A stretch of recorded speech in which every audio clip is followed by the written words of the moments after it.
Appropriate technologies to be deployed in Nigeria's renewed onslaught against all acts of crime and criminality.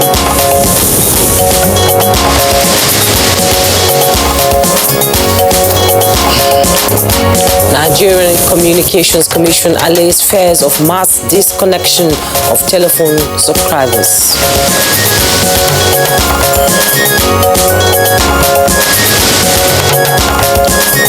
Protests stall ratification process for electoral votes by the U.S. Congress.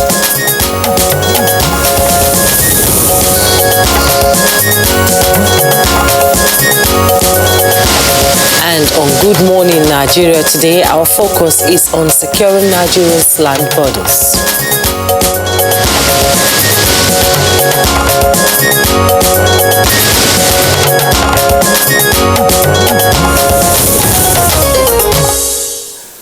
Nigeria's land borders with neighboring countries such as Niger, Benin Republic, Chad and Cameroon span over 4,700 kilometers. That's quite wide, Kieran, and the ECOWAS Protocol on Free Movement and Transborder Security presents community citizens with rights to enter and reside in any country within the region as long as they possess valid travel documents and international health certificates.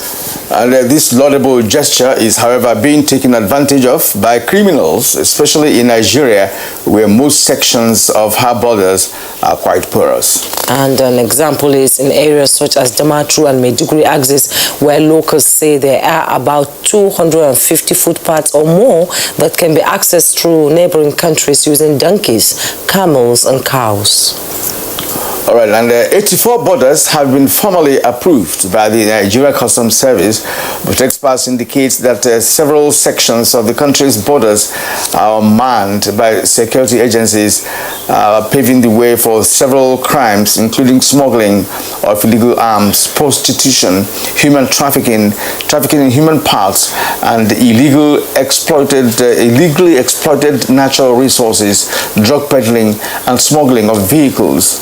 Well, these statistics indicate that transnational crime has grown in scope and data from the Manufacturing Association of Nigeria also revealed that Nigeria lost about 800 billion naira to unwholesome trade practices of smuggling and product counterfeiting in 2003. And even more worrisome is an increase in activities of bandits and insurgency, which has been directly linked to the porous nature of the country's borders. And measures that may appear harsh but necessary were taken by government to change the state of affairs. Recall the closure of these borders in 2003 by the former President Olusegun Obasanjo and the recent closure by President Muhammadu Buhari and subsequent reopening of 4 of them in December 2020. Other efforts such as the new visa and passport regimes target enhanced management and control of migration along Nigeria's land borders. And concerned persons have suggested proper national security awareness, strong international framework, as well as synergy between all state and non-state actors to secure Nigeria's borders. They also seek proper cross-national cooperation, better equipped enforcement agencies, as well as better welfare to address poverty. Now, these issues inform the focus of our conversation today on securing Nigeria's land borders. I am Kieran Umayo. Welcome to Good Morning Nigeria. And I am Juma Yusuf. Thanks so much for joining us on Good Morning Nigeria. We are reaching you live on the network service of the NTA. And as usual, we have our complimentary segments, including newspaper review, business news and orders. But first, let's join Comfort Amodu for the morning news. Good morning, Comfort. Good morning, Juma and Kieran. Happy New Year. Now, appropriate technologies will be deployed by the federal government in the renewed effort at bringing to an end all acts of crime and criminality, undermining national security and socio-economic well-being of the country. Governor Abubakar Sani Bello of Niger State, who disclosed this while speaking to newsmen after an audience with President Muhammadu Buhari, reassured Nigerians that the nation's security situation will not be the same this new year. I cannot imagine myself as a state governor and chief security officer of the state sitting down negotiating with bandits. My discussion with the president was very fruitful. He showed his concern. He has always shown concern when it comes to such activities, especially when it affects lives and properties and agriculture. He pledged more support to the states. Most of the support will come from high-tech equipment. The Nigerian Communications Commission, NCC, says its attention has been drawn to numerous publications in both print and electronic media regarding the unfounded fears of mass disconnection of telephone subscribers as a result of the ongoing linkage of SIM registration records with the national identity number. A statement by the Director of Public Affairs, Nigerian Communications Commission, Ikechukwu Adinde, indicates that most of these publications are based on erroneous assumption that for every network or SIM connection, there is one unique human subscriber. And the statement further explained that a recent survey conducted in Nigeria has shown that on average, there are now approximately 4 to 5 SIMs to every human subscriber, which is the basis of allowing the linkage of up to 7 SIMs to one unique name in the recently launched federal government portal. And while calling on all media partners, publishers, and reporters to always endeavor to seek clarification from the Commission before going to the press. The statement stresses that the current exercise of linking name to SIMs is for the common good of all Nigerians, as it has far benefits. And the Nigerian Center for Disease Control and CDC has announced 1,664 new cases of COVID-19 as community spread of the virus increases across the country. Out of the new infections, Lagos has 642, the FCT has 407, Plateau has 160, Kaduna 83, Rivers has 62, Adamawa 47, Nasarawa 38, Abia 29, and Edo has 28. Also, Anambra recorded 27, Niger and Ogun 24 each, Imo 15, Oyo 14, Kano and Osun confirmed 12 each. Borno has 9, while Delta and Enugu have 7 new infections each. Others are Bauchi, Ekiti and Sokoto with 5 each, ending with Jigawa, which has 2 new cases. Total number of confirmed cases in Nigeria has risen to 94,339 with 77,299 patients discharged and some 1,324 deaths on record. Meanwhile, as the nation continues to battle the second wave of the coronavirus pandemic, medical experts in Lagos have cautioned Nigerians to continue to protect themselves. They say, unlike the first wave, the second is characterized with a newly mutilated form which is easily transmitted and more deadly. And a partnership for expanded water supply, sanitation and hygiene, P-WASH, launched in 2016, is one of the programs deployed by the government of the day to turn around the discerning statistics of access to water supply in Nigeria. And now 4 years down the lane, P-WASH has brought some gains to hundreds of rural communities in the pilot states of Kano and Ogun, and beneficiaries are taking ownership of about 800 water supply projects executed so far. 2.4 million Nigerians have gained access to water supply in the last 12 months. We've organized ourselves as the maintaining group. We were raising 200 naira per family to sustain it, and per house is 500 naira. Those that have it extended into their compound. This to contribute the money is fair. It's better, far better than to buy water. On the process of ratifying the electoral vote to give way for the inauguration of Joe Biden by the U.S. Congress is still in progress following protests which disrupted the sitting.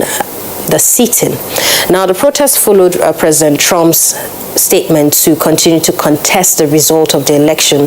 Angry supporters of President Donald Trump stormed the U.S. Capitol, marching through the building, shouting and waving Trump and American flags, and forcing a halt to congregational deliberations over challenges to Joe Biden's electoral college victory.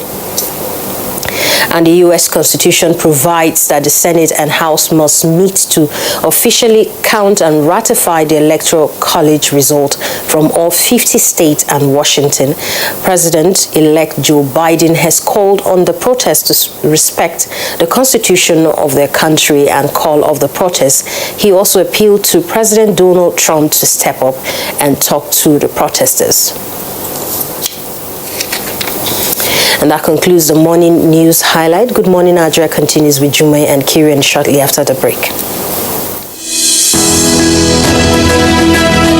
A scorecard like no other.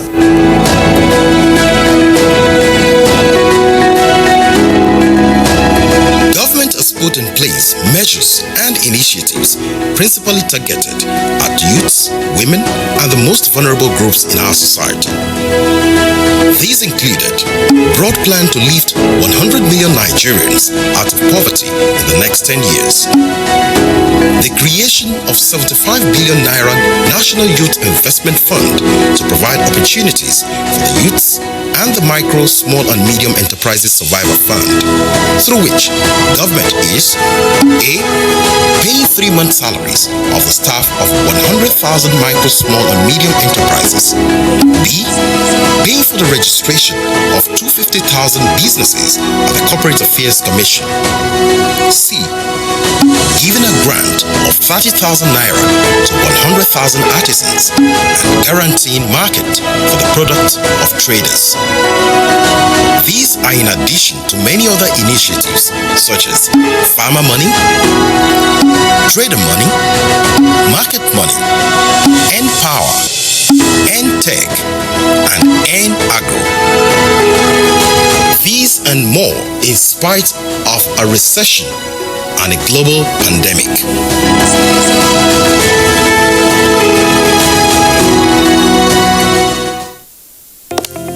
Although social media as a channel of communication is inherently harmless, it becomes harmful and damaging when used without discretion and thoughtfulness. Bad social media users spread rumors and fake news without verification. But good social media users stop, reflect, and verify information before sharing it. Be a good social media user. Stop the spread of fake news. Verify the authenticity of your source and use social media responsibly for a better Nigeria. This message is brought to you by the Nigerian Television Authority, NTA, in collaboration with the National Orientation Agency.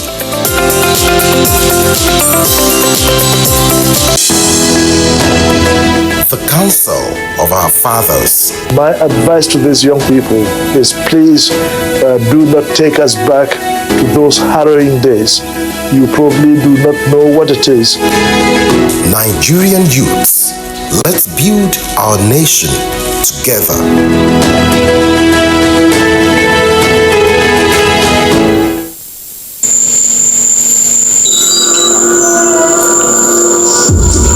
Life can be very eventful. We curiously expect things to happen, even when we don't know what. Our human nature makes us like and repost lots of information. Some are unverified, inciting anger and hate. Sometimes innocently, other times the urge to break it first. This, in most cases, has caused destruction in many nations.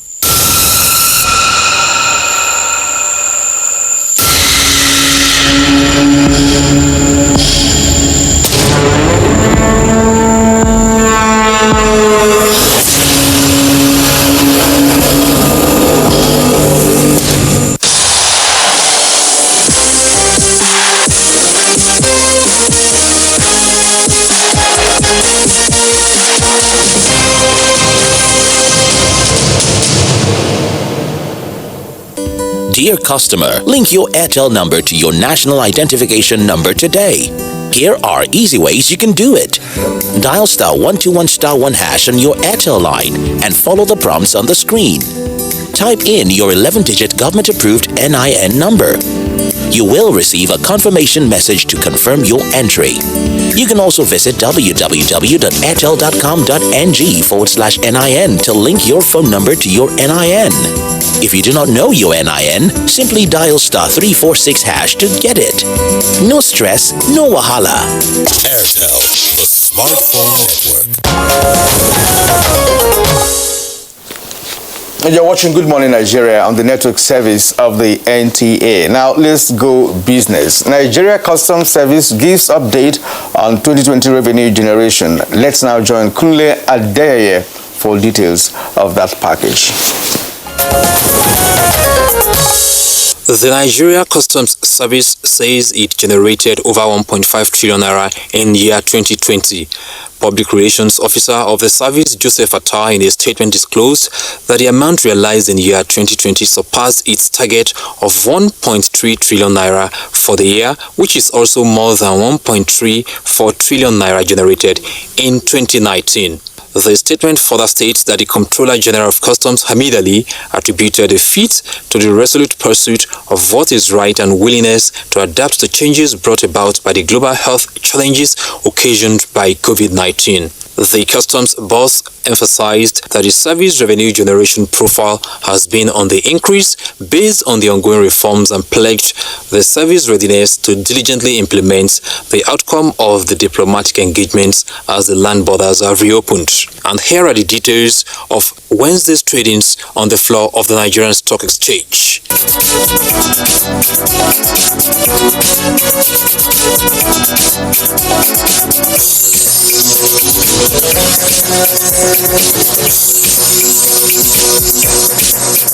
With business news, I'm Kunle Adeyeye. Thank you, Kunle, for that package. Our newspaper review is up next.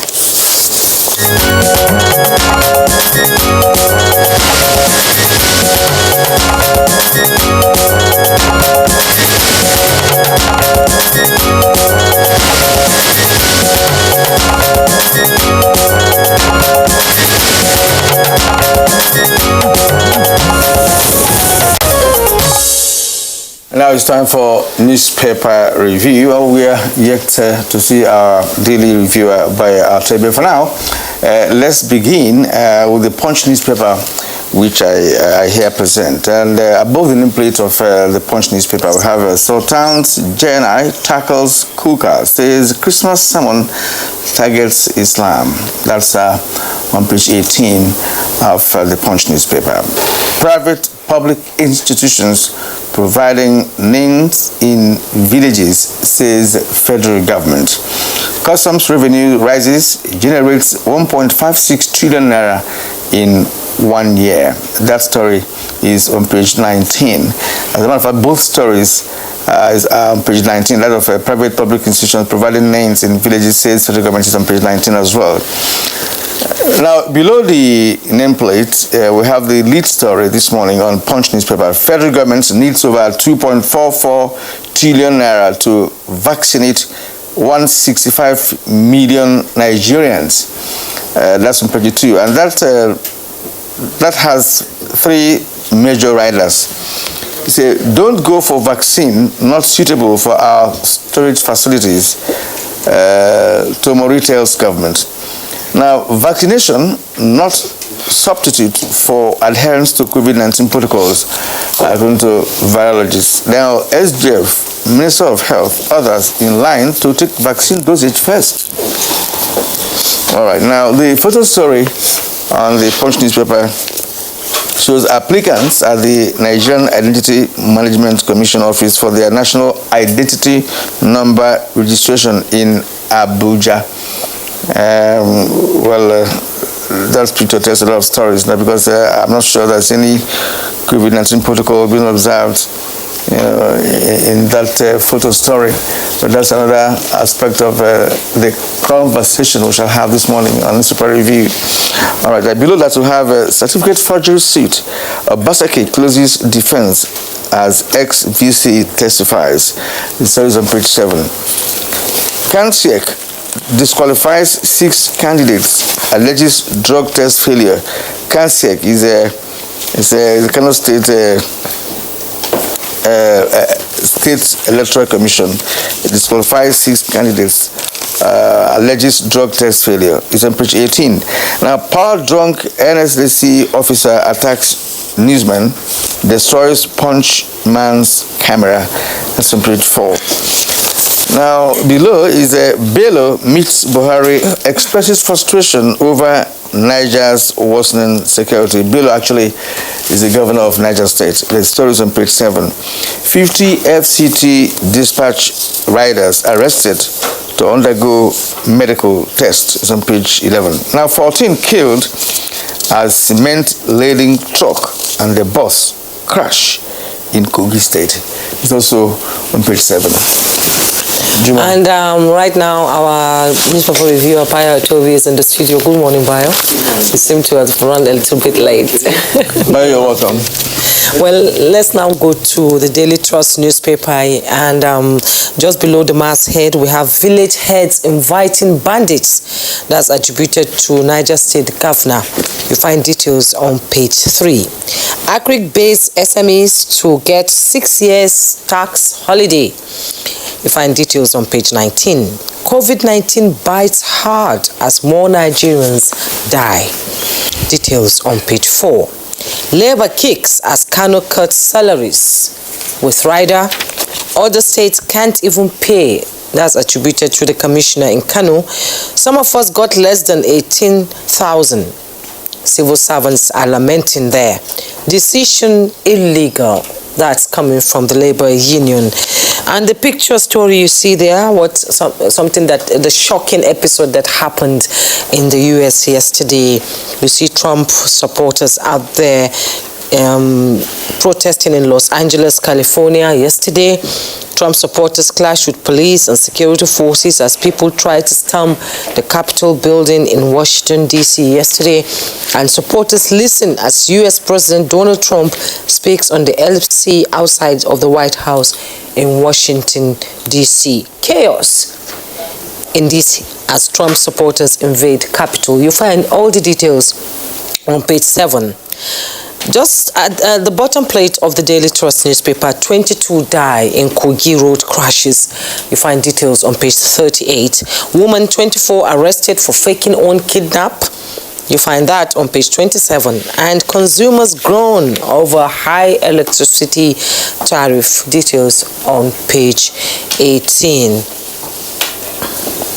All right, we have a number of stories here actually, and some are very, very interesting, especially that of the issue of vaccination, which of course is now the most current when it comes to COVID-19 globally speaking. And Punch newspaper captured it here. Federal government needs to over 2.44 trillion naira to vaccinate 165 million Nigerians. And these riders also make sense. I think Bayo is ready to join us here now.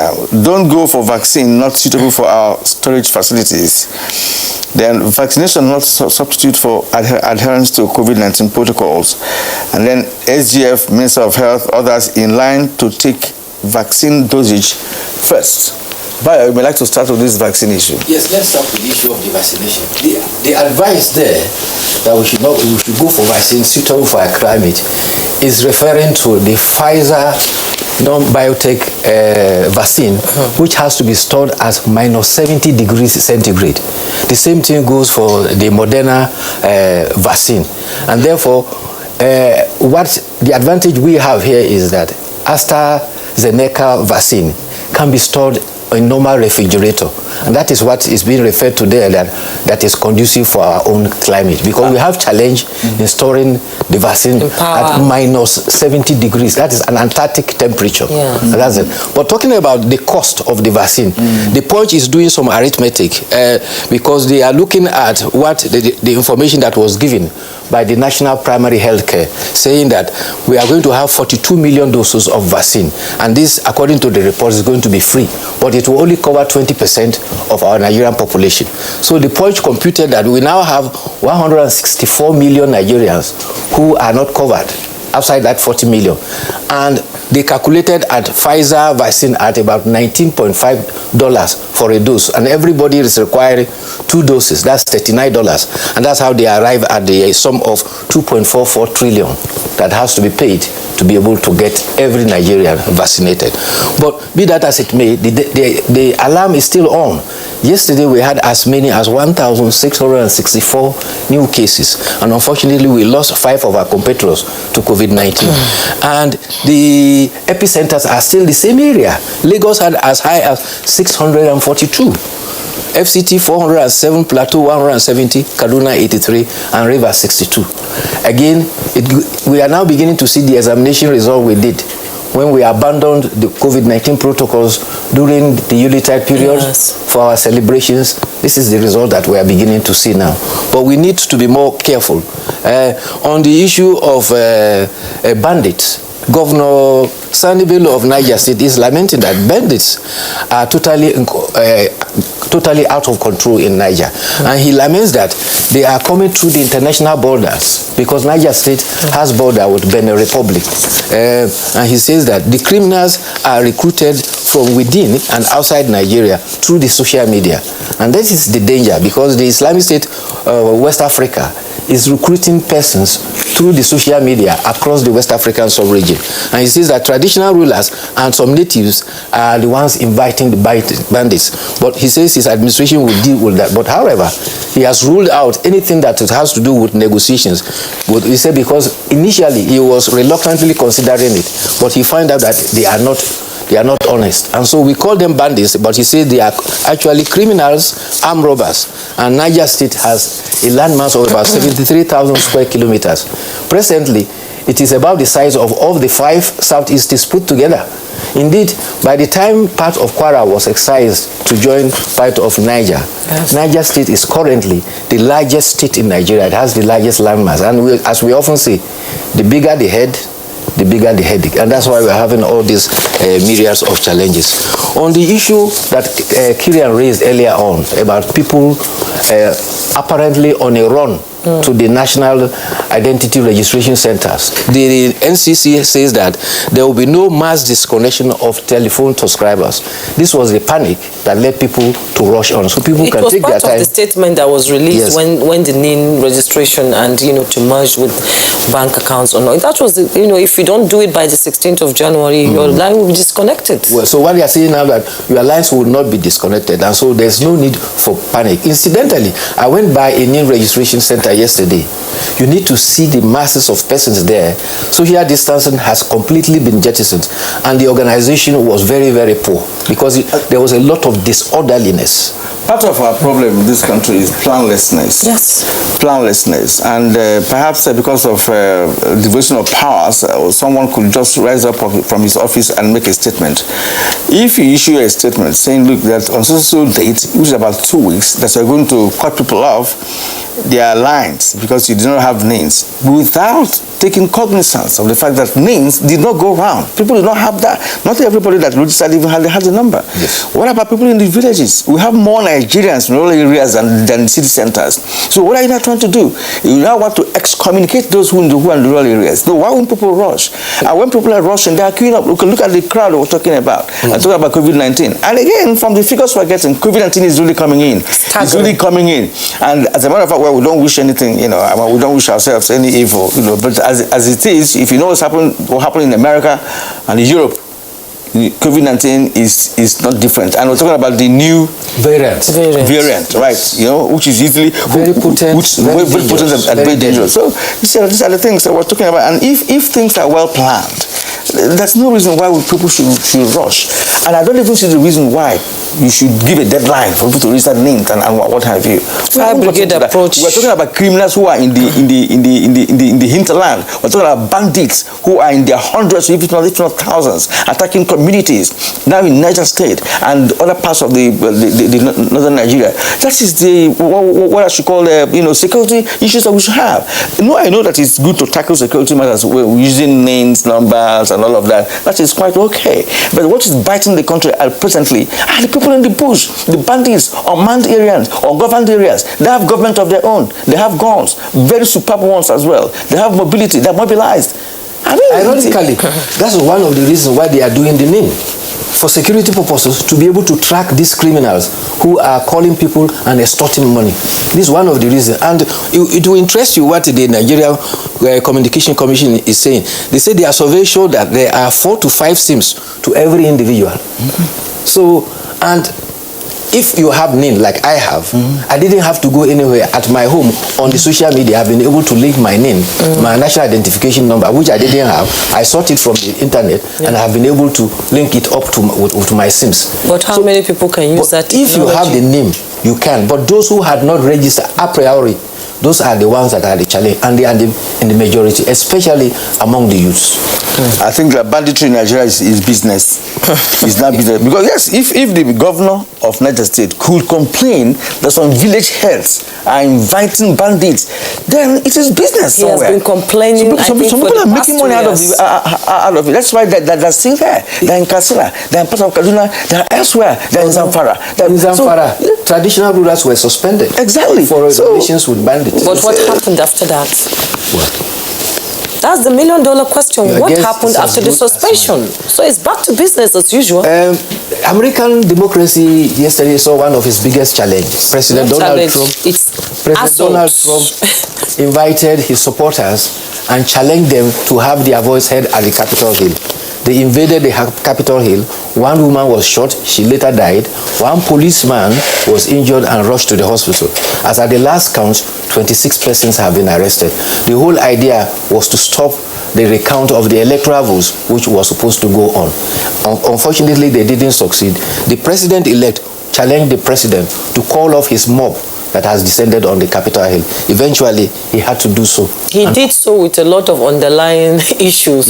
Yes. For the first time in the history of American democracy, that a sitting president who was defeated, in an election, has been concocting all manner of issues, trying to truncate the votes in America. It has never happened in the history of America. You have voted. This man had more than 10 cases that he took to court. 16 cases, right? All of them all of them, including the one at the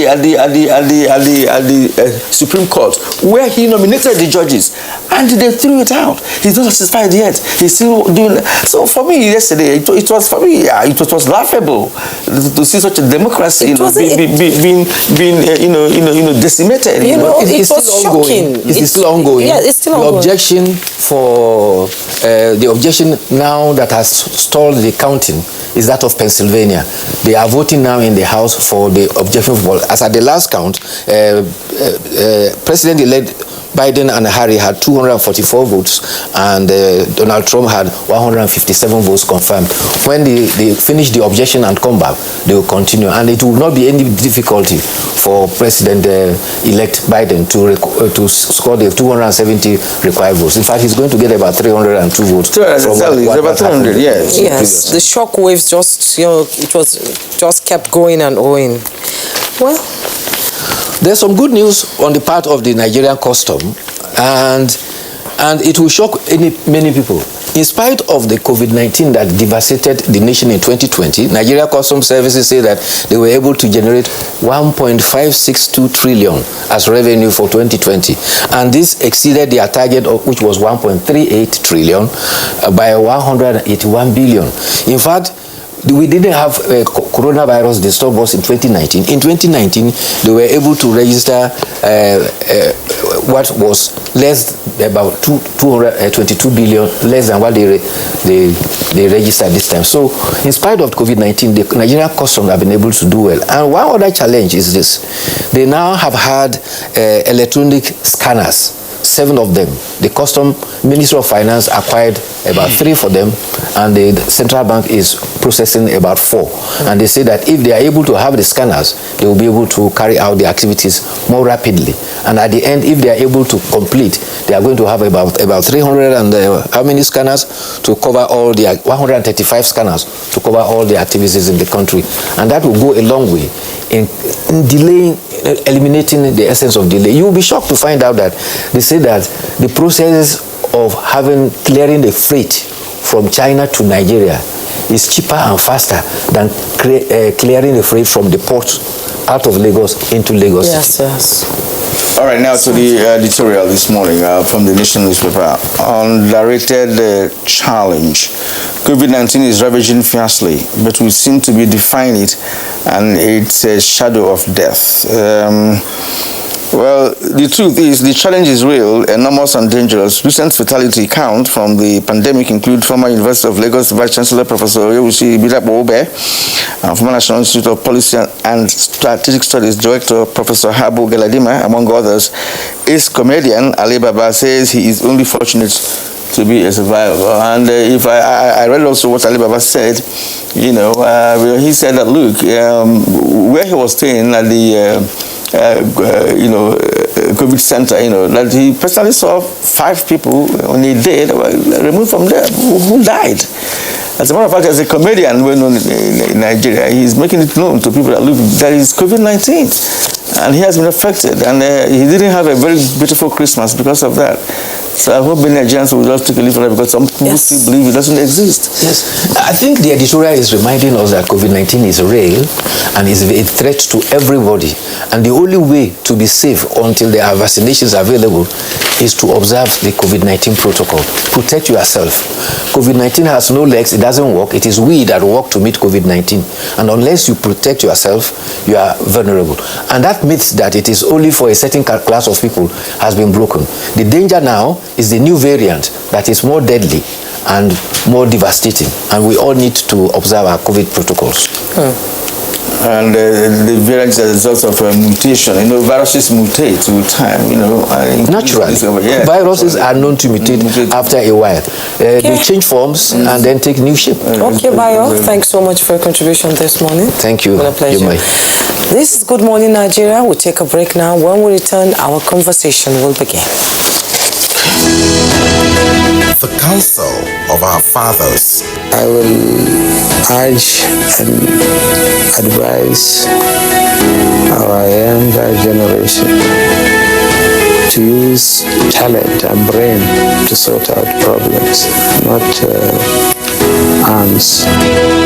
Nigerian youths, let's build our nation together.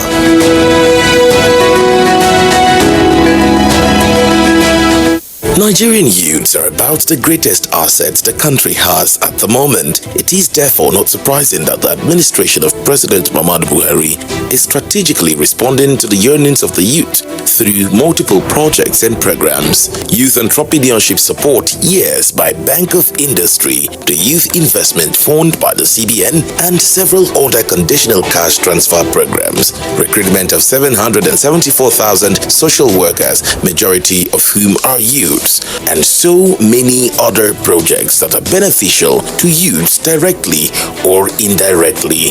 If the administration can do all this, definitely with a degree of patience and time, it can achieve more. Nigerian youths must come together to say no to terrorism, no to vandalism, and no to all disruptive tendencies. Hashtag Youth for Greater Nigeria. Pacifying the youths, unifying the nation.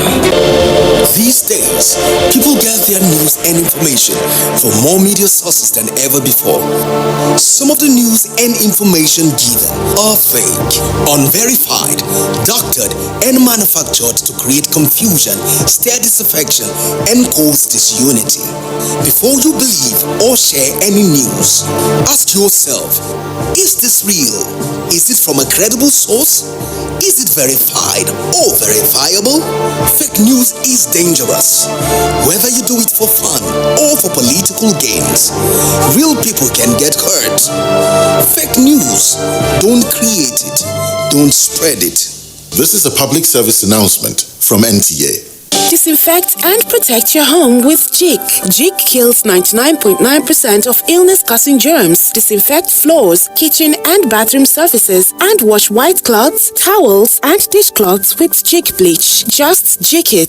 Disinfect and protect your home with Jik. Jik kills 99.9% of illness-causing germs. Disinfect floors, kitchen and bathroom surfaces, and wash white cloths, towels, and dishcloths with Jik bleach. Just Jik it.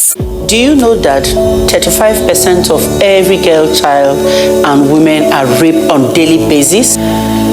Some are killed in the process, some take their lives in shame, others remain emotionally dead for life. It is sad. This culture is not ours, definitely not African. How did we allow bad culture to infiltrate and take over? Even if you lack fear for the law, what of fear of God? And you, why do you cover up rape acts when it happens? Remember, a problem shared is a problem half solved. Never cover any rape act because a rapist is a murderer.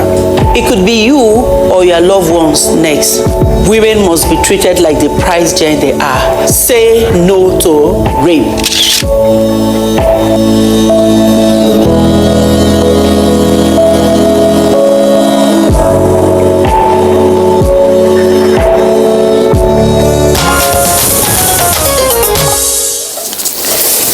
You're welcome back to Good Morning Nigeria, and to begin our discussion on securing Nigeria's land borders, let's take this background report put together by Musbao and Wahab.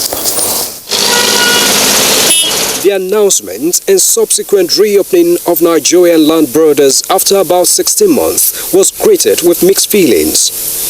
It is a relief for those making a living through import-export of goods at the affected borders. When neighboring country enter and buy goods from us, and them buy from us, that is exchange of money, exchange of goods, and it will bring development. But then, illegal trades and movements around the borders is what the country has been battling with for years. The overt motive was to stamp out contraband trade through the land borders as Nigeria shut her borders over a year ago. Other reasons included smuggling of arms and light weapons, drug peddling, and unguarded influx of prohibited items into Nigeria's trade environment through the borders. The effects of illegal trades on internal security and economy are as alarming as they come.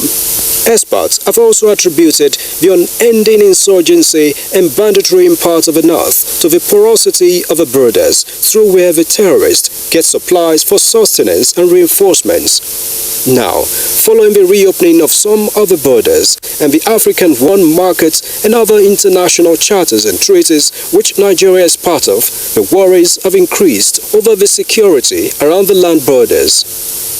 Nigeria shares boundary with Cameroon, Chad, Niger, and Benin Republic.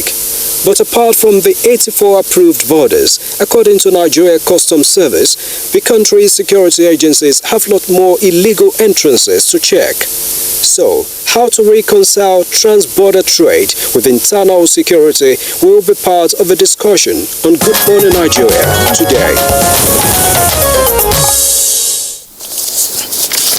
All right, thank you, Musbao, for that report. Now, joining us in Abuja here is the Comptroller General, Nigeria Immigration Service, Muhammad Babandele. Good morning, sir, and it's good to have you on our show this morning.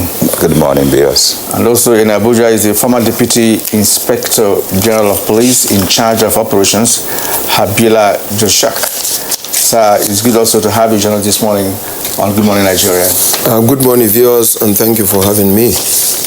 And also joining us via Zoom is Paul Ejime. He's an international affairs analyst. You're welcome to Good Morning Nigeria. Thank you very much, and good evening, everyone. All right, gentlemen, you are once again welcome to this edition of Good Morning Nigeria. Let's begin with the Comptroller General.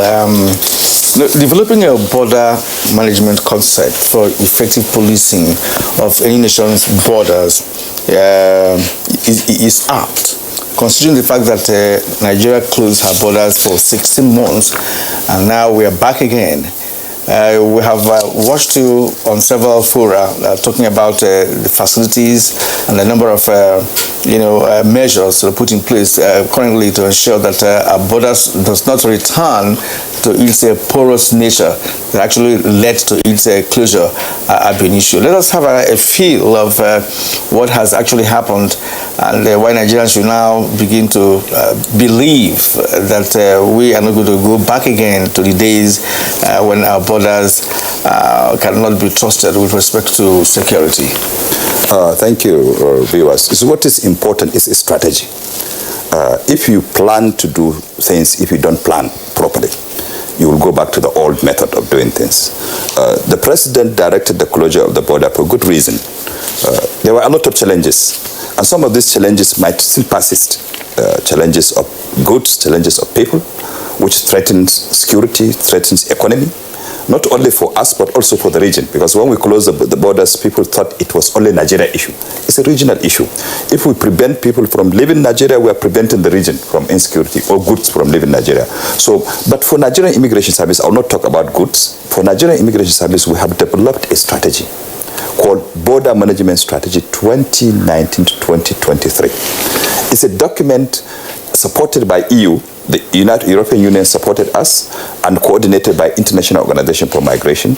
And when we were developing this document, we brought in all the actors of the border. All the actors were there, including custom, the military, the security service, civil society. And in that document, we looked at control in three forms. The virtual control, before you come to the border. When I say virtual control, there are many people who will come to our borders who require visa. Who will apply for visa, but they will find themselves, for example, in Seme after reaching Ghana or Benin Republic, but they are not members of the ECOWAS community. We have a strategy on control when you arrive at the border and after control. This document has been developed and is being implemented. What we need is just support from government funding to make sure it is effectively controlled. And during the time of closure, we looked at what we could do to make it better. One of the things we have done is to deploy border management equipment, which we call MIDAS, Migration Information Data Analysis System, MIDAS, at some of the borders. I'm glad to tell you that the first 4 borders that were open, Ilela, Megatari, and Seme. The Seme was the one that doesn't have the MIDAS, but we have installed MIDAS in Seme now, which means we can capture the biometric, biographic, and the picture of every person. But this is small because most of the people don't like to pass through the borders. They through the plank of the borders. To do that, we have in the document you will see forward operational basis, which means officers should patrol instead of officers staying at the border waiting for people to come, because attraction is not there for people to pass through land borders. Many people who are complaining about the road between Seme to Lagos, a terrible road, taking hours to pass when it is an international route. So if there's an alternative route, why should people come to that hard road? But if the sub-region have developed highways, railway connections, control will be much easier. So we have developed this strategy, and I assure Nigerians that with the government support and funding, even though it is going to be huge funding, and things will change. Especially that Mr. President has approved in council, the e-border. E-border means we can see what is happening at the border real time online, and we can report to the appropriate authorities who can help for response. Now it is left for government to set a response strategy. Law enforcement must respond to problem on time, and that's the key. Once this e-border is completed, when we see threat, we raise this threat to military or to Air Force. The response is key to all the problems, and that is not only for immigration but global security issues. Ability to respond on time is key. So we have the strategy, and I'm glad to say that things will get better, not worse. Okay, at the 2019 National Border Management Strategy and Action Plan, you said that a safe border is a safe nation, and a border is not a war zone. Where are we on that now? As you know, it's becoming so worrisome the way bandits and terrorists have been crisscrossing our borders in and out, even with the closure of the border. Where are we on that? Is it a war zone now, or is it a safe place for Nigerians and immigrants? I don't know. You see, sometimes, yes. Why we said that document was developed with the support of international organizations, which sees border not only a security issue. You see, we need to appreciate that our borders, the community at the borders, are the same people. We need to appreciate that. That's why our forefathers realized that the division of Nigeria and Benin, the division between Nigeria and Niger, or with the Cameroon, is an artificial division. We need to have a regional system where we can interact with one another. Unfortunately, after independence, this demarcation has not become more clear. Even though we are Cameroon and Nigeria, or Nigeria and Niger, some of the towns are sitting right across borders. So there's the same culture of people. Sometimes you find out officers even going to take water in another country. It's very sad. So this is a big issue which until government faces and create a buffer zone, government must create a buffer zone between all our land borders, where security officers can patrol, where the differences would be there, but these challenges are still there. Even though we are patrolling, that's why Mr. President set a task force under the Office of the National Security Advisor when during the closure of the border, and it is called Operation Swift Response, where the military, the police, immigration, customs, Department of State Services work together to patrol these borders. But the borders are vast. And I don't see physical patrol as an issue. We need to put drones, we need to put technology to make sure these things are done properly. So still, it is a center for trade. People should not neglect. We should not neglect and say, oh, it is a security zone, we should close our borders. No, it's Benin and Nigeria. They have to trade. Niger and Nigeria, they have to trade. They have the same cultural view. Sometimes they attend marriage ceremony of one another. Sometimes they attend festivity of one another. But that should be done without compromising national security. I think this is a key issue which we need to put together. And part of the strategy, I'm still saying with him briefly, part of the strategy was training and retraining of immigration officers. You're talking about drones, computerization of everything. How has the training sort of impacted on the Nigerian immigration services? And is it in progress, or are we just not starting it? We have, for me, I argued every day I meet our officers, and each day I train officers. I told them it's not the machine that is a problem. Many people believe that when you put equipment, when you put problems will be solved. The attitude of the officers is number one to me. If you harass people at the border because you have uniform, if you harass people because you have a gun, if you collect bribe from ordinary people because you want to make money, that cannot help in national security. The community need to trust us. And it's not only immigration, all law enforcement. Attitude matters a lot. So we have introduced a training called horsemanship. It is with the support of the Dutch government, the Netherlands, shared a training called horsemanship. How do you treat people the way they want to be treated, not the way you want to treat them? I always give them example. I said, I'm a houseman.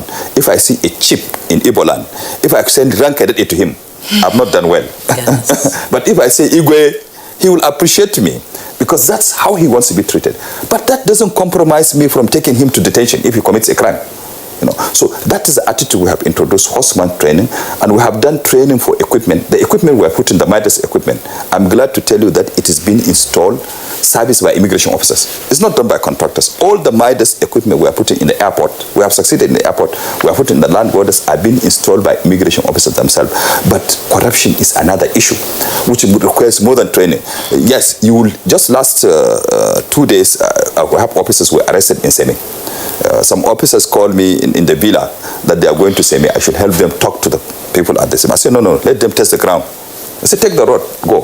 Whatever you see, report back. And they report back. They reported some officers, asked them for money for style. And I have picked the officers. They are with us right now as I'm talking to you for asking for bribe.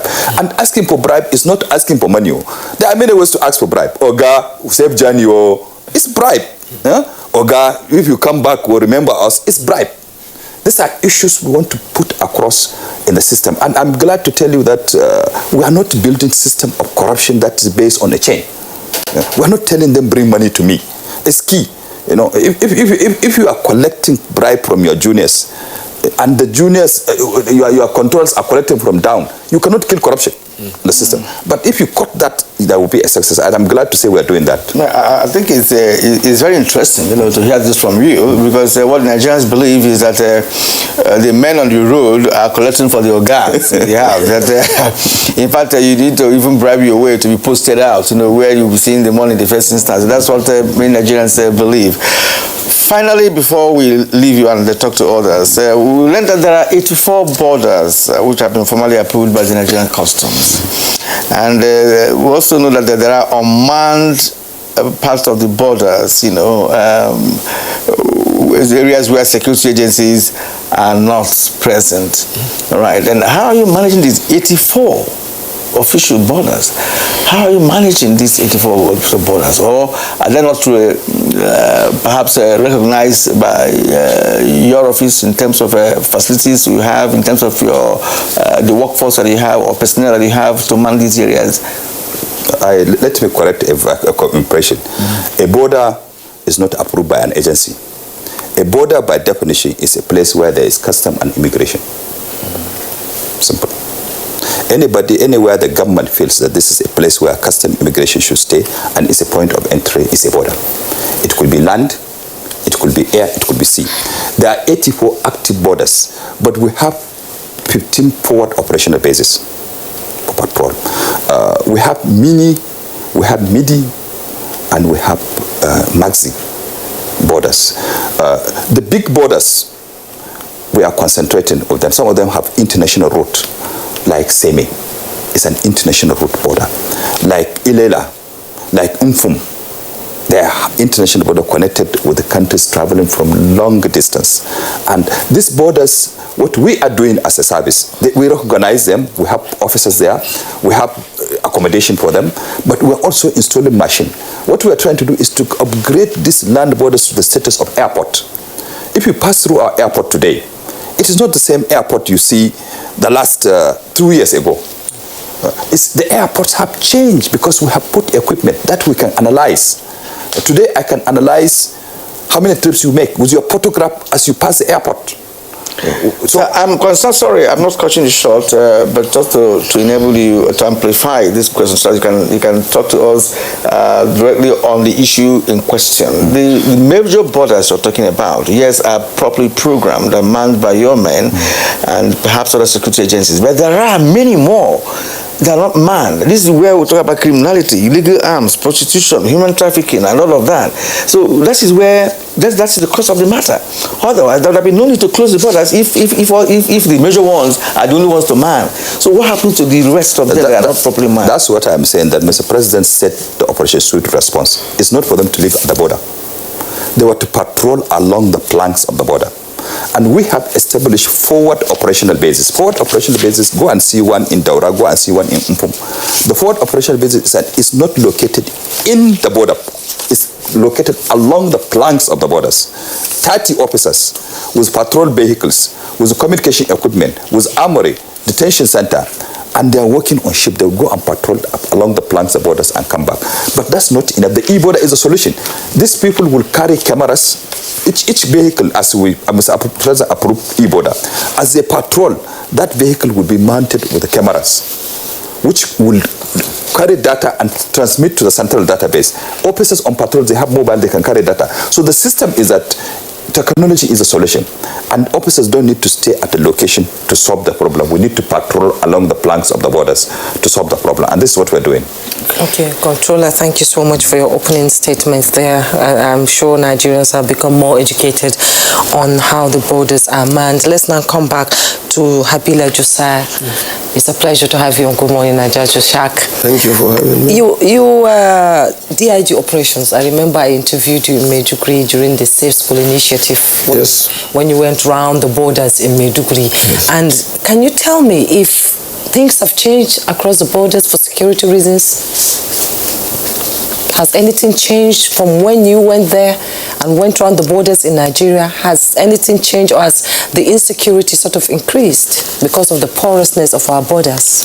From available data and from what we've read, there is a concerted effort by the security agencies, particularly the immigration and the customs, supported by other security agencies that also help, like those of them that also prevent trafficking in humans, and also preventing those of them that will be armed out, bringing in arms, in other words, arms proliferation. There has been some attention, and I think that is impacting positively on the way forward I'm sure if also they develop the ideas of number one, looking at the communities, and then I'm trying as much as possible to buy in the communities, to partner with the securities at the border. You are likely to have some respite, because communities around the various borders do not have the impression that the government is caring for them. There are no existing facilities that they will fall back to. There has been some I think error somewhere where these people have not been really captured. For example, you are not likely to see good hospitals in some of the established borders where we have the immigration and the custom in presence. There is also lack of facilities like water, like schools, and the rest of them. If the community borders are captured and they are brought in as partners, they will be able to assist in a great deal in checking the movement of goods and services and some other criminal acts, because they know better. And like the CGI said, it's there are outside the official borders that are established that we have these officers. There are also places, a lot of the borders that people cross through track roads, motorcycle, and even vehicles could be driven. These are the ones that it's not possible for the security agencies that are saddled with this responsibility to identify. And so what you need to do is to bring in the communities. There are a lot of them who are willing to partner with the government security agencies to give them intelligence and information that can be turned into intelligence, and it's going to do a great deal of checking these activities around these other borders that are very porous and have not been captured by security agencies that are responsible for that duty. Okay, that's interesting. I think I like the aspect of the community that you brought in here, but as we make progress in this conversation, we'll get to that. For now, let's link up with Paul Ejime, who is an international affairs analyst. Mr. Ejime, you have listened to the Comptroller General of Immigration Service, and he read out some of the measures and strategies already being put in place at our major borders to ensure that we do not return to the days when the borders were so porous that Nigeria started feeling unsafe, because of activities at the borders. Now, from your view, do you see what he said as a panacea, for ensuring that we will have safe borders going forward? Yes, thank you. I think he has mentioned what they can do at his level, and remember, it has to be a collaborative effort. Collaborative in the sense that at the two layers, one at the national, and then with neighboring countries. But let's tackle the national. I think that is what he has said. Border management has to be, through a strategy that will combine artificial and human intelligence. Artificial intelligence will now capture the assets that you use. You mentioned monitoring, e-border. You'll be able to do surveillance and monitor. That is at one level. How prepared is the custom and then immigration and other security agencies? There is shortage in that area. The border we have is about more than 4,000, kilometers. And what is the strength of the Nigerian immigration and custom to be able to cover it? Well, what you will do, effective job at the areas you can cover, and so that you now use artificial intelligence to do the rest. But even that, the area that is being covered now, like the officer said, I doubt if it's been that effective. There are challenges in the sense that you now need to not only have adequate training for those who are doing it in modern border management. You also have to involve the border communities, like he said, mobilization, sensitization, carry them along, making facilities available to make them believe, to be able to, give you information. It's about information. Intelligence is about the information you are able to process. Somebody is crossing from here, the border is porous, we agree. But it can also be manned. It can also be controlled, even where you don't have the human capacity to have everybody at all the checkpoints. There are so many illegal entry points. That is the issue. And that is why you keep having these, infiltration and circulation of arms, human trafficking. And it was because of security and these other things that Nigeria forced Nigeria into unilateral closure, which is not the best thing to do. So you still need to go there, work with the border communities to make sure the security agents, and then provide them with these facilities that will make them feel to belong, to be able to cooperate with you, to give you the information that you require to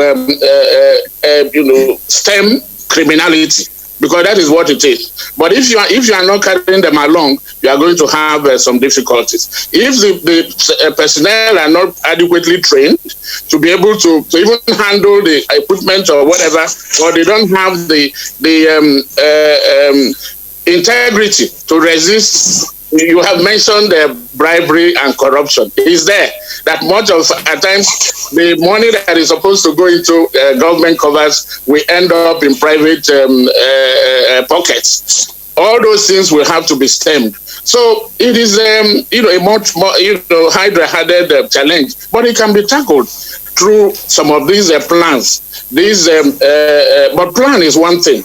What is the effectiveness? How are you going to put them in place? Now, like I said, you begin from at the national level and then escalate it to involve the border, your neighbors.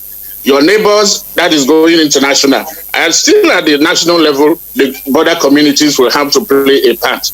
Not only the security agency, they, involve community leaders, faith-based organizations, civil society, everybody.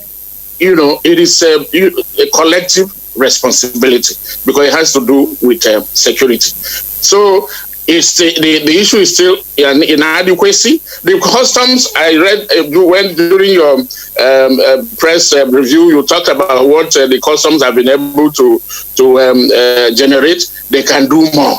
Even at when you are at the best performance, there is still room for improvement. Imagine what Nigeria can gain. Look at Nigeria has a large market, 200.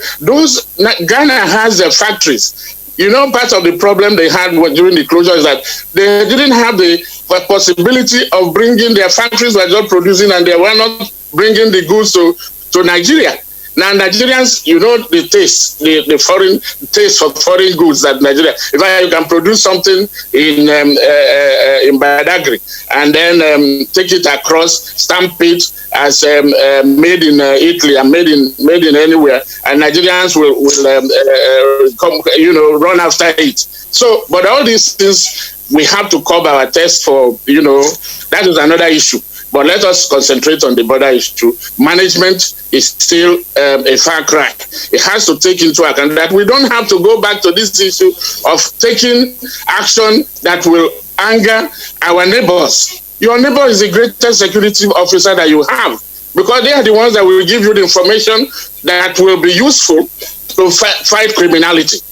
But if you are isolating them by your attitude, the money will not come to you. You are losing money. You are also losing in terms of the fact that you are of insecurity. They will allow your room, your place to be invaded.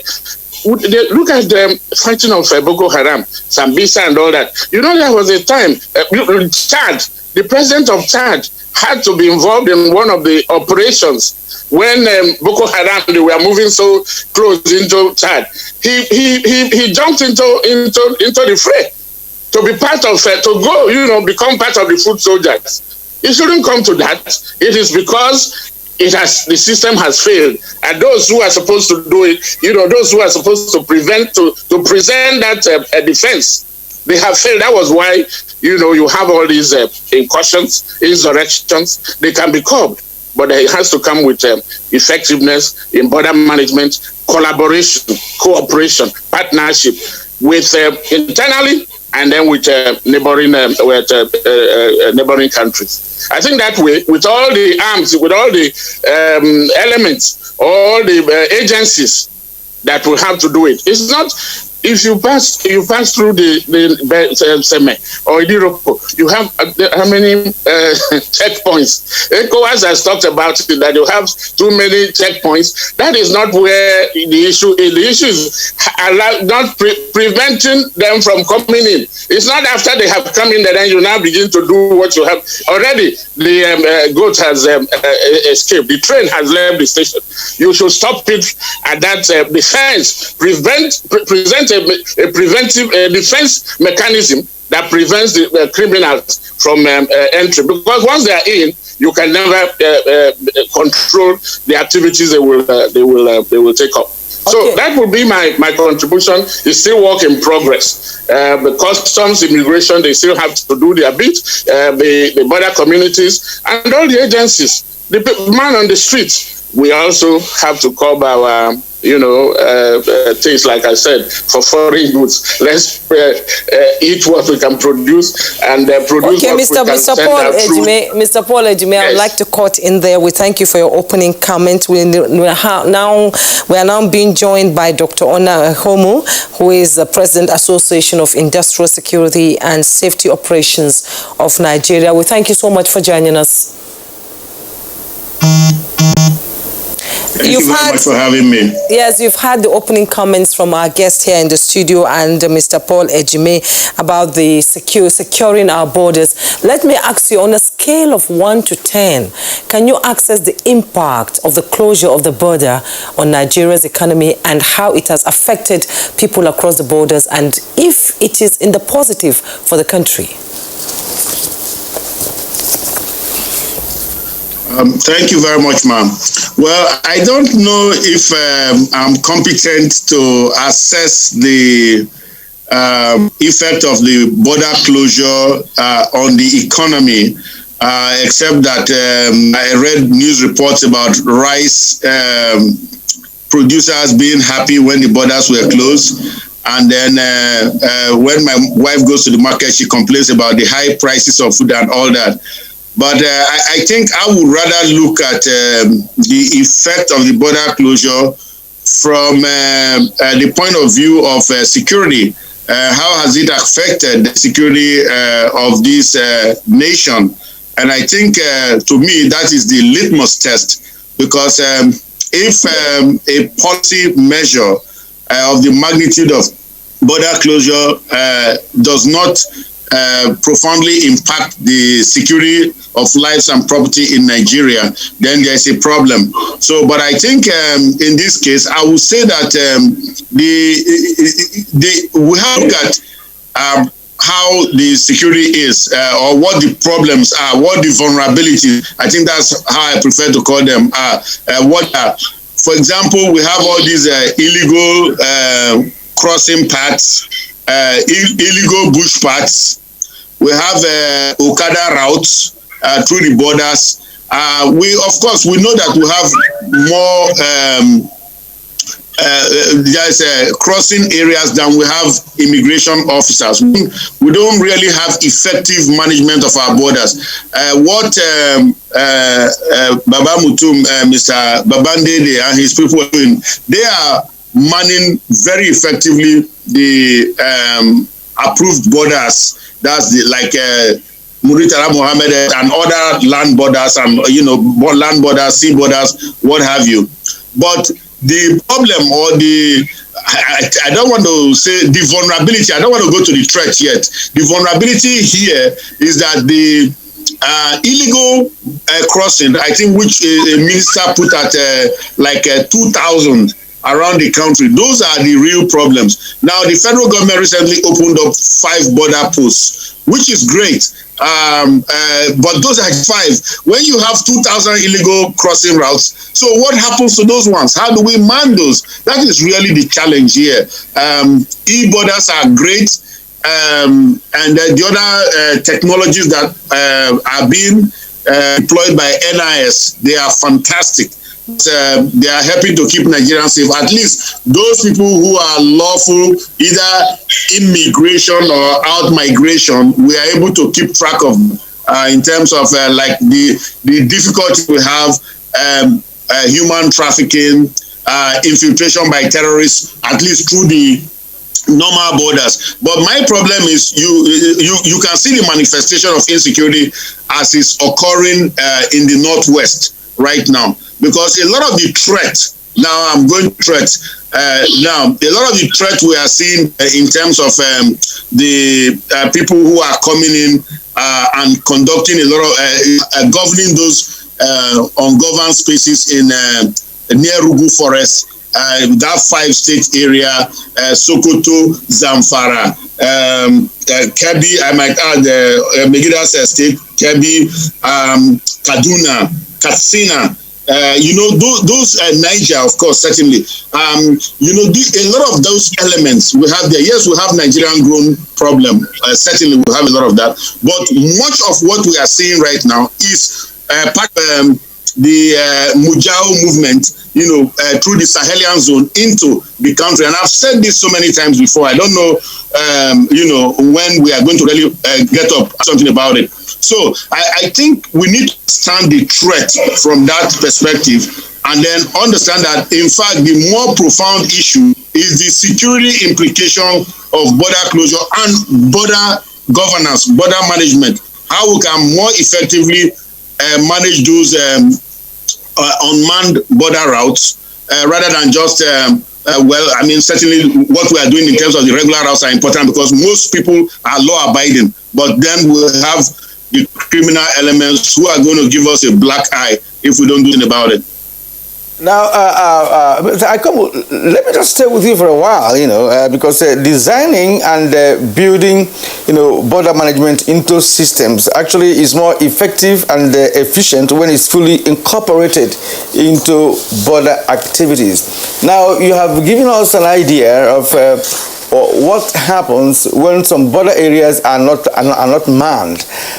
Just a few days ago, the governor of Niger State visited the president of Nigeria, complaining so bitterly about his experience in Niger State, and that has to do with banditry and even the local support that the bandits are getting and all of that. Now, as an expert in this area, what would you advise the government to do with respect to ensuring that those unmanned border areas could be manned? Mr. Jimmy talked about artificial intelligence. To what extent can this be useful? You call it technology, they're all the same, but how can this be deployed effectively? Because, of course, you have mentioned that the immigration is manning the major borders very efficiently, as it were. But then those other unmanned areas are, of course, the crux of the matter. Thank you very much, Mr. Kiran. I think Mr. Ejime, when he made his opening remarks, he said something very important. He said that the using of the locals to generate intelligence, to get intelligence. Now, I want to go a step further. And of course, certainly, like he said, you have to sensitize the locals. You have to tell them what you are looking for. You have to enroll them to gather information for you. But the locals have no powers of their own. They are victims. They are going to be attacked by these infiltrants and what have you. So let's not worry about that. This is the same locals that are being kidnapped us in Zamfara State, in Niger State. I'm sure you've learned of recent attacks in the past few days in Niger State where many are either killed or taken away and all that, just for ransom payment, because the guys have to get capability. They have to get funding to buy more weapons to attack us even more. But having said that, I think I want to, and I am happy that Megida Babandida is here with us today. I want to say to him that he should propose to the federal government to do a 10,000-man immigration special deputization program.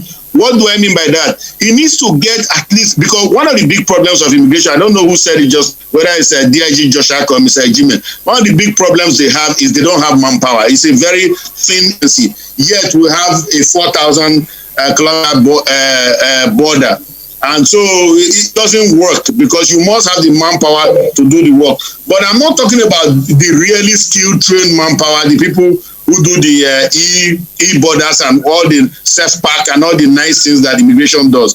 I'm talking about people who just do border line for us. And what do I mean by that? We must have ability to patrol, because we know most of the infiltrants are coming in with motorbikes. That's how you hear they attacked a place in Zamfara and they came with 100 motorbikes. How do you think they got the motorbikes? They rode into Nigeria. That's how they got the motorbikes. So what I'm saying is, let us get a special squad, because these guys don't have to go through the 6 months of, please, I'm sorry, correct me, Megida, if I'm wrong, 6 months of regular immigration training or whatever. Let them go through a crash program. We have youth unemployment problem in this country. Why? I'm sure that the federal government, certainly Office of the National Security Advisor or the presidency, can provide funding to do a special program that will run for the next 6 months or even for the next 1 year to try to bring sanity to our border by bringing this special squad in and having them do the patrolling. Let them, because you see, we say desperate ailments require desperate remedies. We have a desperate ailment of perhaps, if you may, invasion of this country today. And we really need to tackle that. Let these people go out there, and then there will now be a semblance of security. Now, when you have these people on the borders, they will be able to, you will now have Nigerian flag put on the Nigerian side, so we know which is our side of the border. You begin to have local subnational entities, that is state governments and local governments, provide schools and hospitals in these places, because there are federal officers there. But you know, if you don't have that kind of an architecture that brings together providing some even just minimal level of services, you have a situation where, you know, we are going to sit and be, I believe a year ago we were talking about these same things. We are going to sit and be talking about it next year, the other year, while the problem gets worse. So we don't want that. And I want to commend the DIG, the DG NIS for CG, NIS, Mr. Babanide, for the improvements. I just came through a border and I have seen a lot of improvements in the normal border. So that's great. But now what I'm talking about is the security coming through the bushes, not the regular borders. Those ones are a little thinner now, and there's a lot of synergy there, and they are doing a great job. Dr. Onakomo, thank you so much for your insight into our topic of discussion. We now come back to Comptroller General Bamandi Babandide. He has raised a lot of pertinent questions that you are shaking your head, and I feel you would like to respond to it. Yeah, I think all the participants raised fundamental questions, and for us, a criticism is good for government. If observation is done by those who observe what we do, it is an opportunity for us to work better. But I want to make one impression very clear. People see crossing illegal across borders as crime only. It's not only crime. There are no incentive for normal crossing across our West African borders. We copied the Schengen system or the EU system of free movement among member states, because if you are a member of ECOWAS, you are a citizen of an ECOWAS country. The idea is for you to move freely across the borders. But when those governments in the regions have not provided opportunity for you to do that movement, you can move through anywhere. The incentives are not there. Look at the EU. There are highways across Belgium, Germany, Netherlands. You don't need to go through the bush. There are railway connections around. But if you look at our region, there is no huge investment in terms of roads. In short, it is much easier for you to go to France from Abuja than to go to the capital of Niger. You know, it is sad. So if you have a village across Nigerian border and you have a road far away where immigration or custom is seated, and the road is even worse than the bush, people will take the bush. So I don't want people to see illegal crossing only in terms of the negative side of it. We need to build infrastructure. The regions, recently the Nigerian government was trying to build a railway towards Niger. That's how the EU system works. Niger should bring railway to connect to Nigeria. So it is easier for people to take the railway line to go to Niger. You can control better because there are opportunities for people. So this one must be clear. Involving community is key. If you want to work, not only immigration, but even in policing. We are also police. When we say police, we are also police. We are border police. We need to get the competence of the people. And the competence of the people is not only from the officers alone. It's from the government at all levels. If you have a state along Nigerian-Benin border, or Nigerian-Niger border, and that local government has not provided any facility, people are just looking at federal government. It's not only federal government.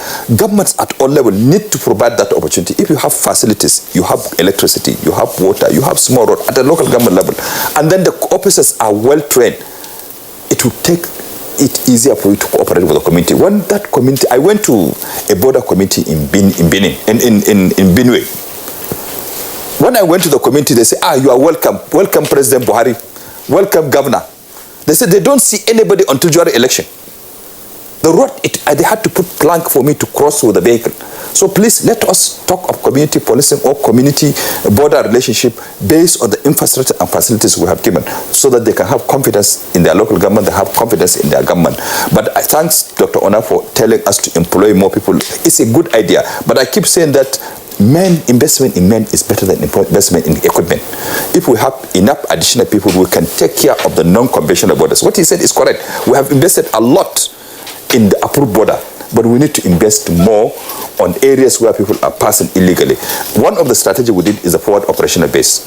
We have forward operational base. They are not located at the border. They are located along the flanks of the border so that we patrol. Technology is another solution, where officers on patrol, they can take a video, they can transmit as their patrol, they can be seen as their patrol so that they don't compromise. I think it's a solution to the problem.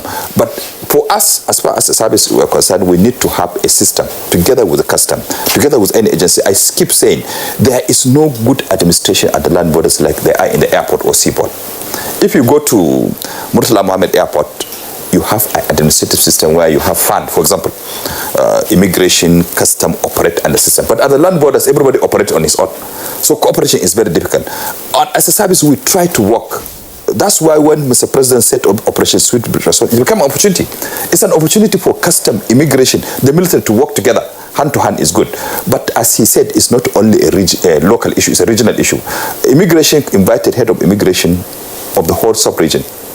It makes sense if today somebody crossed to Niger, I can call the head of Niger immigration. I said, there is a problem, and he can respond. And I'm glad that cooperation has helped. We have 36 convictions just along Jibia Sokoto axis for people who have crossed illegally. They have reached Niger, and Niger brought them, and we charge them for illegal crossing. Cooperation is a key if we want to combat transnational crime. Okay, still talking about cooperation, Dr. Ona raised a very fundamental question, and that is enhancing the manpower of the immigration service. Some have retired, some have died, some have resigned. Have you been able to, bring in more people to take the places that is sort of vacant? It's very difficult. We have every year, we are losing almost 400 staffs. They are retired, almost 400 every year, a lot of retired, and we're not replacing them. We have just got approval to do recruitment. It is taking a long time to do this recruitment. The minister is doing his best to make sure it is done properly. A lot of internet fraud on this. People are saying money is collected, but thank God we recruit. But the slot we are giving is only 4,000. So you can see we cannot replace the number if we can get 10,000. I cannot be able to talk much. Dr. Ona can talk much on our behalf, and I thank him for talking much on that. But I think increased number of staffs will help the problem. Okay, thank you very much. There's one aspect of your point that actually struck me, which has to do with the issue of ECOWAS system, which of course you say will copy the EU and what have you. But only the reverse is the case in terms of the positivity of what that policy should have meant. So because criminals are now using the opportunity of that window, to now infest the region. Because what we're talking about now is that Nigeria is unsafe because of the ungoverned areas, vast ungoverned areas in the country, and then from there they are attacking the cities, attacking communities, and that's not the best for us. So that's a good idea, really, to have ECOWAS or have a regional cooperation and collaboration and what have you. Now we're talking about Africa's one market system that's going to happen, and I'm sure you're going to have more jobs to do when that happens. Now, before we go on break, actually, let us bring in Habila Joshak, just very briefly before we go on break. Building 21st century border management requires development of specific capabilities. Nigeria is well known to you, and you have listened to contributors this morning, on what can be done to sustain security at our borders. We have several issues unaccounted for in terms of taking, developing measures that can ensure security of our borders. I mean, you've also mentioned the fact that the porosity of the borders has always become a very huge problem. That's why we're trying to introduce either artificial intelligence or technology, as the case may be. What is your view on what can be done? Because from all we have said this morning, there's an indication that there's a lot of job to do, a lot of job needs to be done. Yes, there are a lot to do, and one of those things, like I said, is number one, the personnel that are deployed to the border. I was Commissioner of Police in Border Patrol, and I was also area commander in Festac, and I had the responsibility of supervising the police officers in Seme in 2008. What I know that we should do quickly is the men that are deployed, whether they're immigration, customs, the police, particularly the mobile police or the military. We have the mobile police and the military also to support these agencies that are directly responsible for the border management and control. Because there were times where people will come in armed, marauding firearm bearers, coming into a border and take a shot at the people. And of course, with that, it creates a lot of fear. And that was why the mobile police were deployed. A lot of them have been deployed to these various areas. But like I said, and some of the borders that also I have visited, I know that if the government deliberately focus on the border communities and find out what their challenges are, because they're living on the proceed. They are living on the proceed of smuggling. Some of them would tell you that their forefathers were smugglers. And so they look at the situation where there have been no attention, government attention, that is paid to these communities in hospitals, social amenities like water, schools, and the rest. And so what they do is to perpetrate their means of living through aiding and abetting smuggling. And that's why you have a lot of porous areas where they can take a shot through trekking, they can also go through the motorcycle and the rest of it. But if you capture this one and try as much as possible to make them look as citizens of the country by giving basic necessary social amenities, and then capture them and curb them into the border patrol and give them a role. The local government, at the local government level and at the state level, you are likely to see a lot of improvement. Having said that, there's also the problem of security agencies collaborating. There is this superiority of complex. We know the immigration and the customs have a great responsibility of ensuring this border movement and what have you through the ECOWAS and other agreements. The other supporting forces, because the police and the military should be supportive, and so inferiority of complex and ability to begin to struggle who is better, who is higher is the problem. So we should know that if you come in there as a police officer, you are to give assistance. You are also to work closely with the immigration and the customs And therefore, you should not come in there and show superiority. And so there's no synergy, there's no good relationship that is created out there with the men. And the officers that are there should be cared for, their welfare. Places where they are to stay must well be kept. And allowances must be given so that these people don't compromise. It is when they don't have all this that you see some of them compromise. And so when you bring in the like I said, collaboration between the border communities with these other officers that are deployed to the border, I think we have Nigeria should have the capacity to make sure that those that are coming in are supposed to come in, and those of them that are coming in maybe to trade on humans and what have you will be picked and face the full wrath of the law. Yes. Okay. Thank you so much, Deputy Inspector General of Police and retired DIG. We'll take a break right now. When we return, our conversation on securing Nigerian borders will continue. For over 70 years, we've practiced healthy hygiene habits together. The world needs us to keep our fight going against germs. So let's wash our hands for 20 seconds regularly. Dettol. Protect what's worth fighting for.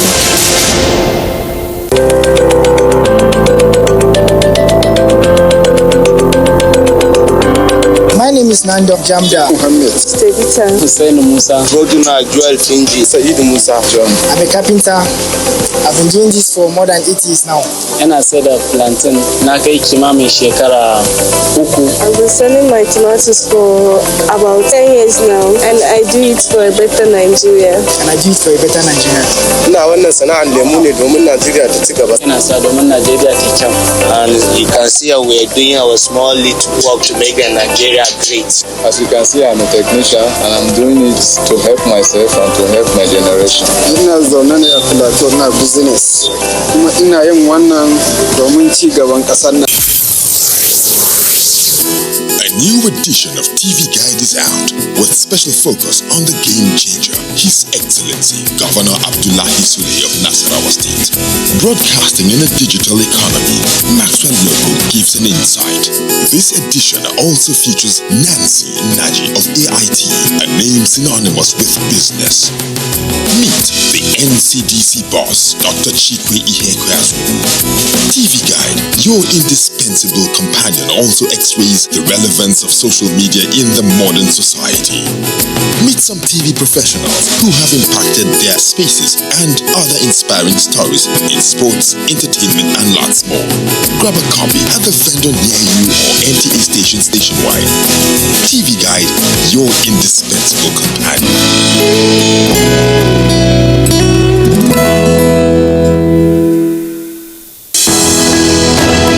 Dialogue, empathy, love, and unity. These are vital components of nation building. For all to be well, we appeal that we should refrain from volatile, provocative, inciting messages and language. Let's build and not destroy.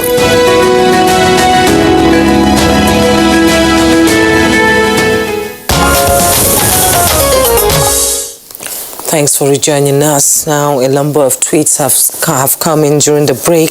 I would like to take some of them before we rejoin our guest and continue the conversation. We'll begin with Sheriff Ibrahim. Electronic security, as planned for, will do to secure Nigerian borders. Meanwhile, we need patriotic officers that will serve selflessly, not just for their own personal growth.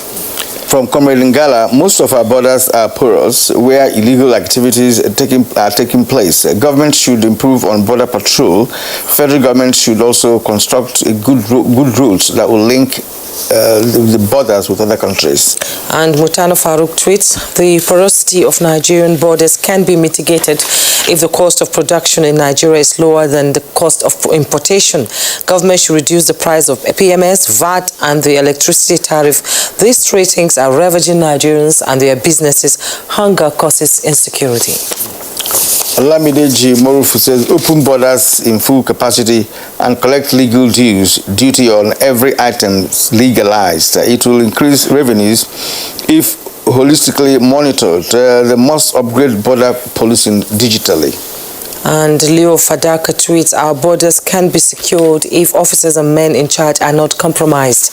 Electronic surveillance can be useful in the long, porous borderline with many countries. All smugglings are localized, so border communities must be monitored. First, Akim Boyawa says it's good federal government has reopened our borders because they are essential for lawful trade and travel. It may be difficult to police the thousands of miles of land, rivers and lakes we share with our neighbors. Federal government must protect our borders from smuggling of weapons, drugs, contraband and criminals. And Law Alpha tweets, the insistent banditry and terrorism witnessed across the country was not unconnected with the porosity of our different borders. No thanks to inadequacy of security manpower and poor net welfare package for those holding sway. All right, WEAP says if we can possibly know and block all the illegal points of entry as well, then the law enforcement agencies and the military will, with the aid of drones, must endeavor to stop potentially harmful people and goods before they enter the country, and thus create the last line of defense against foreign threats. God bless Nigeria. Stephen Dada, the border with Niger Republic is almost non-existent. Cultural ties have also made it difficult to enforce sincere monitoring. All right, and Ibrahim Tudu, yes, our borders are porous, but the reality is the current hands of corrupt hands of immigration, customs and police officers are more porous. If you make a sting operation in any border point, you will arrest many officers. They beg, demand, and take bribes and compromise their duties. Yes, and that's according to Ibrahim Tudu. Yes, and Yunus Idris tweets, border closing in the 21st century is a wrong idea. We are in an era of technology and innovation. Government should invest in it. All right, let's bring in Mr. Ejime once more. Sir, you have listened to contributions of other guests, a short while ago, trying to profess solutions and of course, expand the horizon of this conversation with respect to what can be done to ensure the security of our borders. Now, someone talked about engaging the border communities, and one of the tweets also says that, look, that the border communities are totally involved in any smuggling activities in those areas because they are the people that know the tracks, that smugglers use. And according to one of our guests that some would tell you that their forefathers smuggled because of negligence of these communities by government of not just Nigeria, but other neighboring countries. Right now, I want to ask you this. What should be our relationship with other nations that we are bordering with? Because one, we have a border. That means we are sharing the border with other countries. What should be the kind of synergy that should exist between our government and the governments of those countries to also ensure that they make their own contribution, to ensuring a well-secured border? I recall that at the incipient of the closure of the borders, according to the president, they raised a joint task force from both Nigeria and those countries. I didn't know how that worked, but in your opinion, what should be done currently now that our borders have been opened? How should our government engage the government of our neighboring countries? Thank you, Nimel. Well, the guests have all said it, the CG, security, Hakilome and the police officer. The point really is there is no rocket science there. What should be done is collaborative partnership. That way you will never get it wrong. I know that the ECOWAS, it's only Niger that falls under ECOWAS. Chad is not there. Cameroon is also on another place. And so, but this Nigeria has what you call national commissions, or some collaborative effort where they meet at the political, economic level. They talk I think those instruments to be, rejuvenated. They have to. It has to be sustained. It's not a one-off thing, because what happens is that knee-jerk or fire brigade, when there is fire to fight, to finish, and then you wait until there's another fire. No, it has to be a continuous thing, knowing that, like I keep saying, your neighbor is your greatest security officer. Nigeria is losing economically and then suffering from insecurity because of this lack of effectiveness. So there has to be that collaboration, but we still need to get our own act together, through all the interagency collaboration. There has to be structured engagement for everybody to know their role. What are they supposed to do? The immigration, custom, the police, and every other person that is involved. And then you mentioned the community. You can never leave them out of it. I know that Akilome said, well, they are also victims. Yes, but they live there. They know everybody. So if a foreigner comes into a place, remember these villages. If a foreigner comes in, it's easier for them to identify who is not one of them. And then they can report to the agencies. What happens now when the agencies now take up that is another matter. But let us begin from there, to incorporate them, to cultivate them, to make them belong. We have talked about the lack of amenities. There are no roads, there is no hospital, there are no social amenities. That has to be a priority, to make them see the need to cooperate. Because if they are isolated, they will even be the ones to encourage these foreigners to infiltrate us, to come in and finish their job, and then maybe from there they can get maybe what the country is not giving them. When they finish the operation, corruption, they will give them something and say, don't worry, they move. But that shouldn't be the case. Well, we have to now fire their sense of patriotism, to know that when it's rain, there are bees on, when it falls, it bees on all the roofs. Nobody is spared. They are not safe. The people in Abuja are not safe. People in Lagos are not safe. So it is a collective responsibility.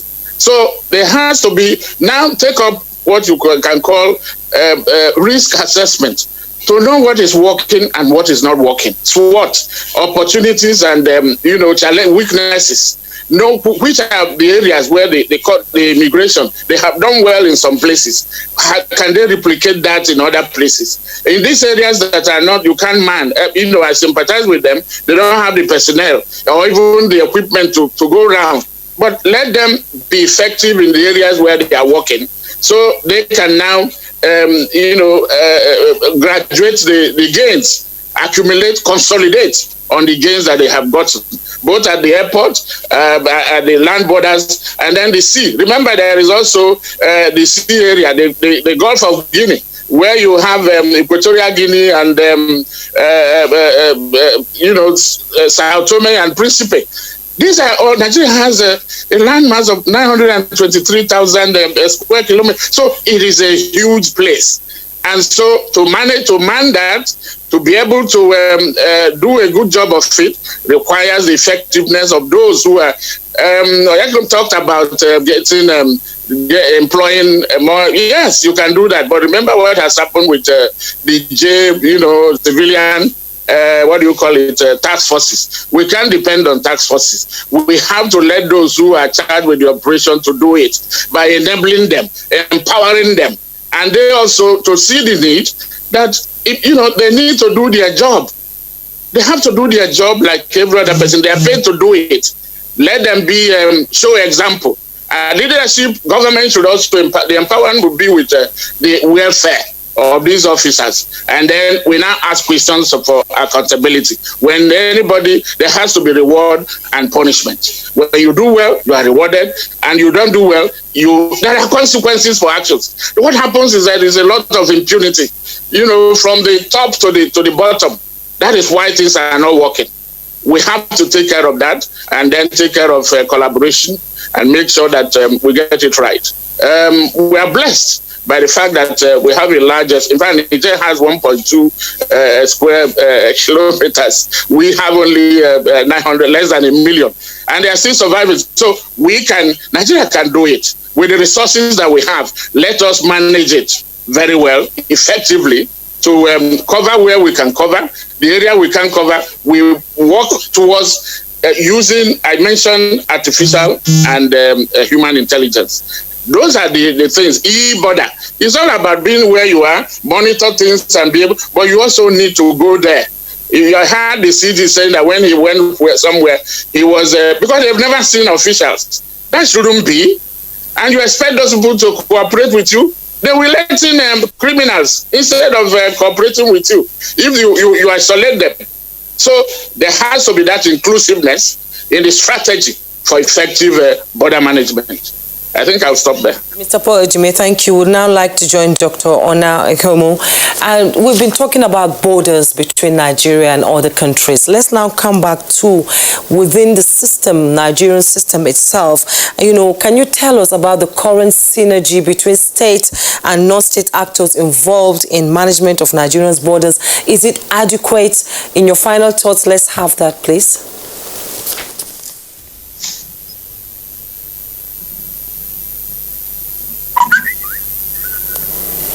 Dr. Ona, can you hear me? Hello, man. Sorry. I didn't hear. Yes, I was talking about. Repeat the question. I'm sorry. Yes, we've been talking about Nigerian borders with other countries. Let's come back home here and talk about the current synergy between states and non-state actors involved in management of Nigerian borders. Can you tell us in your closing comments if it is adequate enough?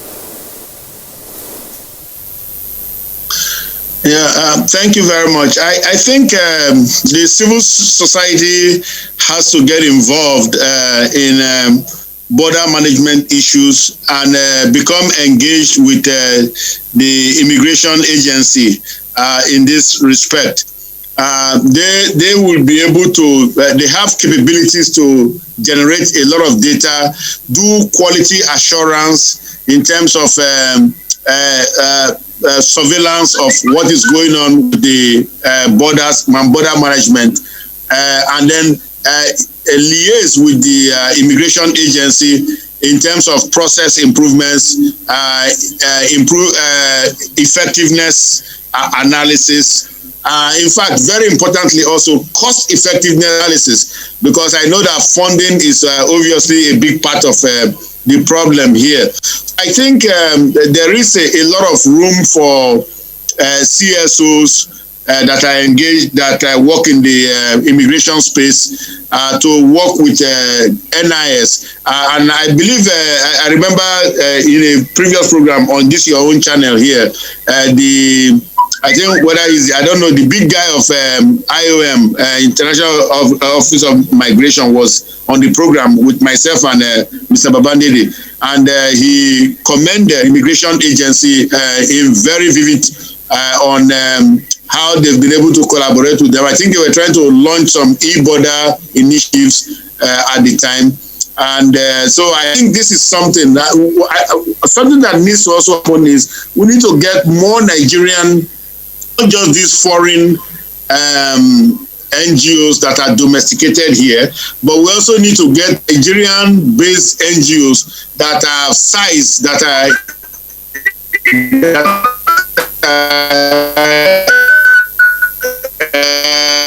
well, of which we have lost Dr. Ekomo there, but he's back. You go ahead and conclude. Sorry.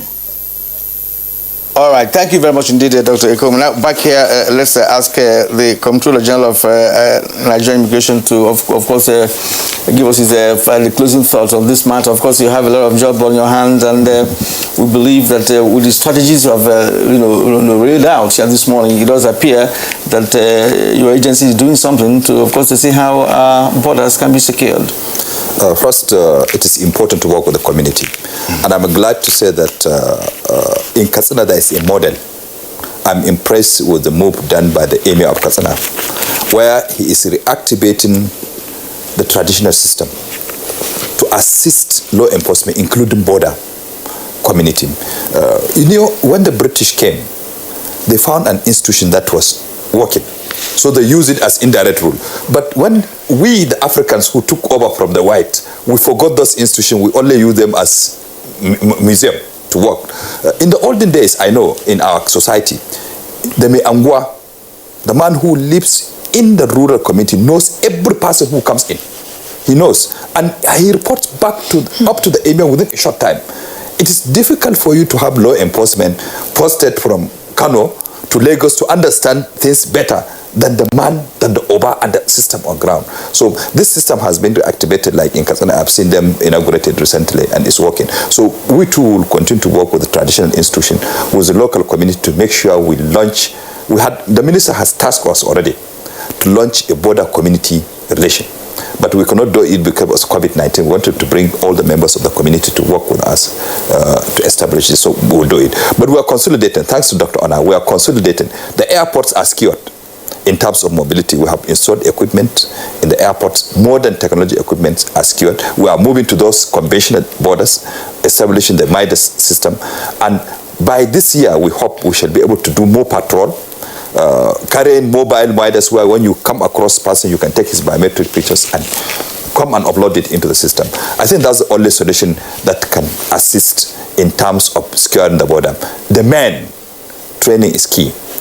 Reward is key. Each year we do an annual award for those who can distinguish themselves by honest, by returning money from migrant, by refusing to take bribe. Remember, an immigration officer is one of the person who refused to take bribe. When it comes to the tankers, the number of tankers that were taken during the closure of the border, several borders, hundreds of tankers were taken away. An immigration officer refused to participate in that, and he has been commended by Mr. President, and he was one of the officers we have rewarded in the award night in December. So we reward, we punish. I think it's key to management. Okay, thank you so much. And Josak, yes, your closing comment, DIG? Yes, said it all. Briefly? Yes. I would like also the government to mirror on some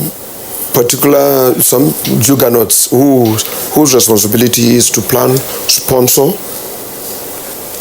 the movement, illegal movement of goods and services, particularly petroleum products, into other countries and bring in humans and what have you, and also to try to couch the security agencies to compromise. Some of them are big names, and they should also be dealt with.